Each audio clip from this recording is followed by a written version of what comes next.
International, Donald Trump qualifie la condamnation de Bolsonaro de très surprenante. L'ex-président brésilien d'extrême droite Jair Bolsonaro a été condamné ce jeudi 11 septembre à son procès pour tentative de coup d'État.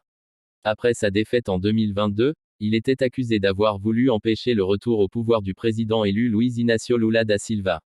Par un score de 4-1 après le vote du juge Cristiano Zanin, cinquième et dernier magistrat à se prononcer, la Cour suprême a déclaré coupable l'ex-président, 2019 à 2022, âgé de 70 ans. Donald Trump fait tout mal pour aider Jair Bolsonaro avant l'épilogue de son procès au Brésil. Reconnu chef d'une organisation criminelle, ayant conspiré pour assurer son maintien autoritaire au pouvoir, Jair Bolsonaro risque jusqu'à 43 ans de prison. La peine devrait être décidée dans les heures qui viennent. C'est la première fois qu'un ancien chef de l'État devait répondre à de telles accusations, dans un pays encore hanté par le souvenir de la dictature militaire 1964 à 1985. Affaibli comme jamais, inéligible jusqu'en 2030 et assigné à résidence à Brasilia depuis début août pour des soupçons d'entrave à son procès, Jair Bolsonaro n'était pas présent aux audiences, pour motif de santé selon sa défense. Après cette condamnation, Jair Bolsonaro est affaibli comme jamais, autant sur le point de la santé, après avoir été victime d'un attentat à l'arme blanche en 2018, que politiquement. En mai, il a été soumis à une lourde intervention chirurgicale.